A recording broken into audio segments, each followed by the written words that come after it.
Are you guys ready for yet another video talking about free-to-play? I don't think so. I guess I'm part of the problem now since we're talking about it. A lot of people have been talking about it on Twitter. A lot of people talking about it on forums. And yes, I'm well aware Max has done a billion videos on it already. But I feel like I have to have my say because we've been talking about this for a really long time already. For years now on the stream. And I always shut people down whenever free-to-play gets brought up. First off, I guess I should say, people really get excited over the idea of free-to-play fighting games from their favorite developers, especially Japanese developers. I do too, man. I would love to see that. However, I feel like almost everybody does not understand the reality of what comes with free-to-play and what is actually possible and what's not possible. Whenever like people talk about free-to-play, they're always talking about this strange like hypothetical perfect case scenario where there's no cons and only pros and there's no baggage that comes with it, and somehow these companies are going to be able to execute it with 100% performance and zero greed and all of that, and that's just not possible. Okay, so the first thing is we need to come back to reality with fighting games and where they're at. Okay, we're not even close to ready for free-to-play. Guys, we can't even get the netcode right still. It's 2022 and we still cannot even get rollback netcode good on every single fighting game. All right, KOF 15 still has one-sided rollback. The matchmaking doesn't even work, guys. The matchmaking for the PC version has not worked in 2 months now. People literally trying to get refunds. You can't find matches. We don't know what's going on. And you guys are talking about free-to-play already? What about crossplay? We're not even close to crossplay yet. That should be the standard. This is like basic stuff for games these days, right now. And we're not even close to ready for free-to-play, okay? We need to cross those basic lines, cross that bridge first, then we can talk about the craziness that is free-to-play service. Until then, this is just a dreamland you guys are living in. I'm going to be talking mostly from a perspective of Capcom, right? Because that's my favorite Japanese fighting game developer, and obviously we could talk about like future Street Fighter games like Street Fighter 6, hypothetically, if it was going to be free to play. I don't think you guys understand the logistical undertaking that this is. This has to all be planned from the ground up to make a free-to-play game. Many free-to-play games fail. You can't have a giant AAA fighting game with tons of modes, tons of stages, characters, you know, with RE engine, realistic graphics, and all that, and then just say, hey, it's gonna be free to play.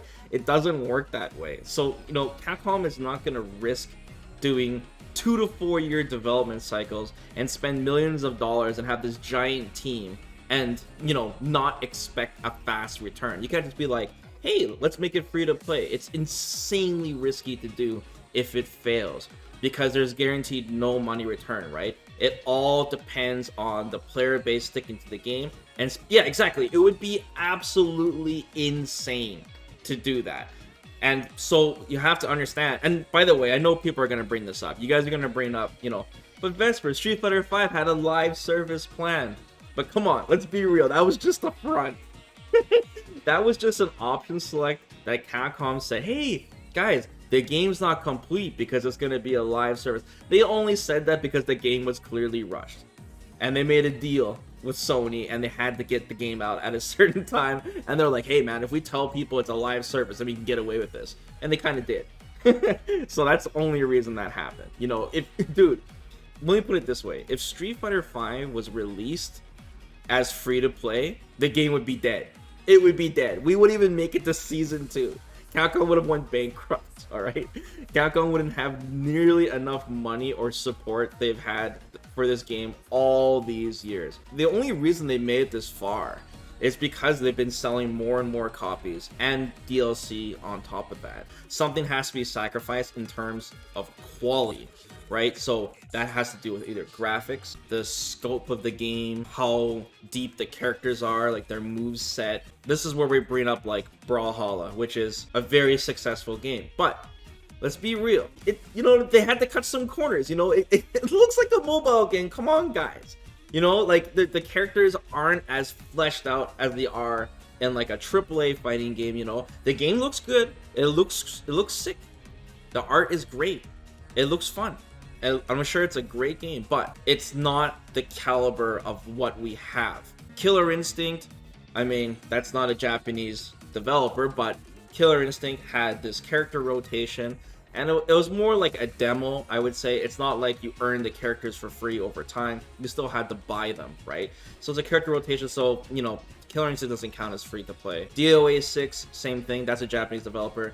DOA 6, it didn't come out free to play. You had to buy it, and it came free to play afterwards. By the way, I heard there was some crazy thing with like buying hair, and if you change your hair, you have to buy it to change it back or something. Scoring was telling me something crazy about DOA 6, but I mean, DOA is like notorious for DLC practices. It's pretty funny, but DOA 6 doesn't count either, guys, because they made their money selling the game when it first came out. NRS, another Western developer. They make a huge amount of money on sales, and they have very, very short 2-year development cycles. Obviously not right now. They changed up just recently, but before it used to be 2 years one game, 2 years another game, and they made their money and their returns very, very, very quickly. So there's absolutely no reason for NRS to go free to play. What's the point? They're like the highest selling game of the year for MK11 when it came out, and that was for a fighting game. They don't need to go free to play. In the future, we have this multiverse game. We have Project L, which in my opinion will be the next free-to-play game that's gonna work, because Riot has tons of experience. They know it's built from like that from the ground up. Obviously it's not confirmed free-to-play, but I think it's pretty obvious. All the free-to-play games have been very successful. The next issue with free-to-play is that it requires a constant flow of content, and that's another reason why you don't want your game to launch with too much content, right? They kind of keep it to the side a bit, so you want to be bare bones on purpose almost, because that way every time you release content, it gives a reason for players to come back and check it out. Capcom just doesn't have a big enough team to even handle that, where they can release constant content. I'm not talking about a character every 4 months, dude. Don't you guys remember that one year with Street Fighter V where it took them almost 7-8 months to release 3 characters that got leaked, by the way?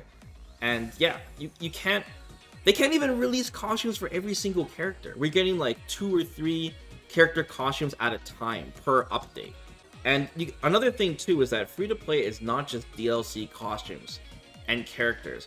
There has to be way more content than that to keep people engaged, especially the casual side. I'm talking about they need events, they need store deals, they need promotions, they need advertisement.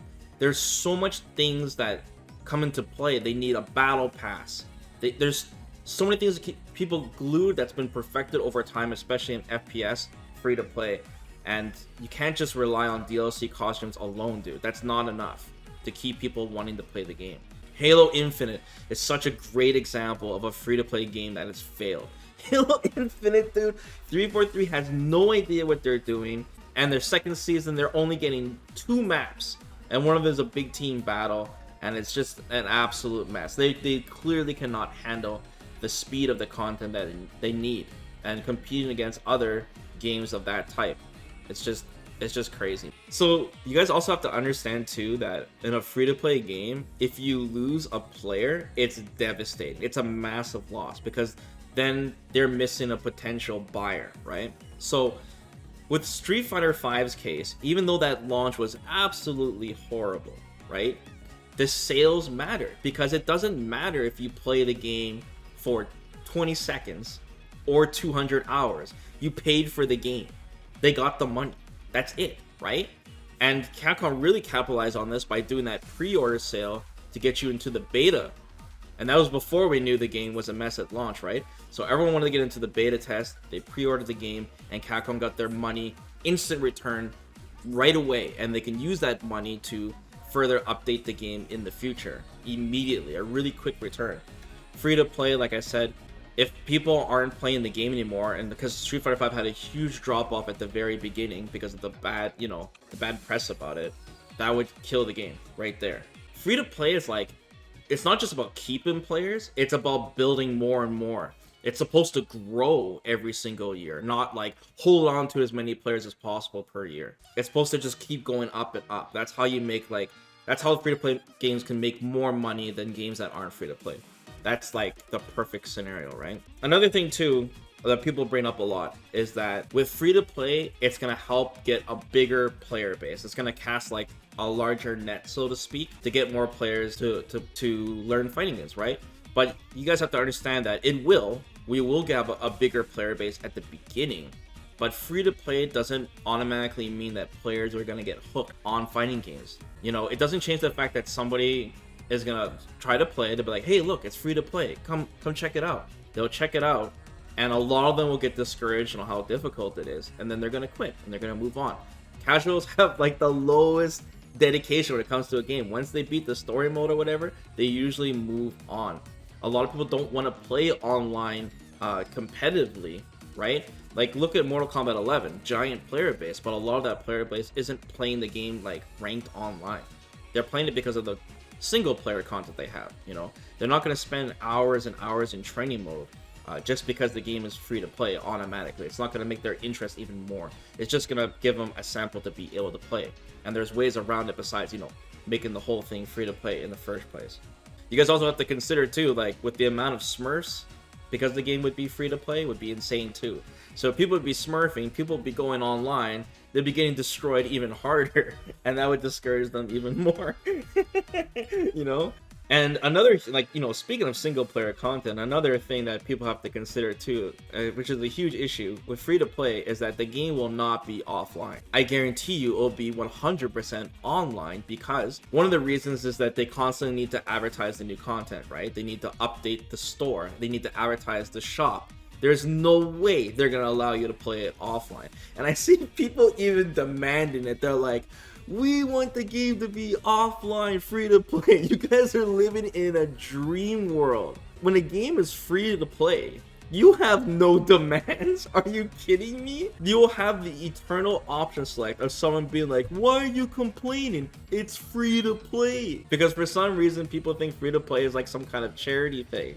But they don't understand it's a business strategy. Another thing too you guys have to consider is that if they made Street Fighter free to play, it would have to last almost forever. We won't be seeing any Street Fighter 7. And it would be kind of whack too if you think about it, because we won't get much more story progression because of that. We won't get a huge giant system overhaul like we do with every new Street Fighter or new fighting game. And that's kind of whack, because we kind of like it. There's going to be Street Fighter games that we like and some we don't like.